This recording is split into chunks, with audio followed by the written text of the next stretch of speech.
जिवंत आहेत. ते नेहमी म्हणत असत, मुंडके उडाले तर चालतील पण मान कोणाकडे वाकवणार नाही. जे कापले तर चालेल पण प्राणाची भीक मागणार नाही. हात तोडले तर चालतील पण हात कोणापुढे जोडणार नाही. पाय तोडले तर चालतील पण आधार कोणाचा घेणार नाही. प्राण गेला तर चालेल पण शिवरायांसारखा आदर्श दैवत सोडणार नाही. पण शिवरायांसारखा आदर्श दैवत सोडणार नाही. शत्रूच्या हृदयातील स्थान प्राप्त करणारे माझे आदर्श दैवत किती महान होते हे तुमच्या लक्षात येईलच.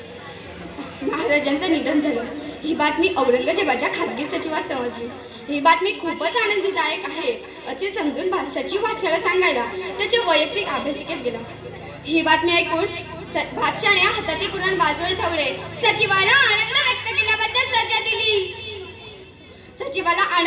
केल्याबद्दल सजा दिली आणि महाराजांसाठी दोन्ही गुडघे टेकून दोन्ही हात जोडून अल्लाची प्रार्थना केली. हे देवा मला साचलेलं पुण्य तुझ्या दरबारी आहे. या हिंदुस्थानातील एक महान मानवतावरती छत्रपती शिवाजी राजा तुझ्याकडे येत आहे. त्याच्या स्वागतासाठी तुझ्या स्वर्गाचे सकाळ उघडे ठेव. आणि असे होते माझे आदर्श दैवत, असे होते माझे आदर्श दैवत. अहो औरंगजेबाप्रमाणे सदैव अलंघित शत्रूंनी माझ्या राजाचे गुणगानाचे पोवाडे गायले.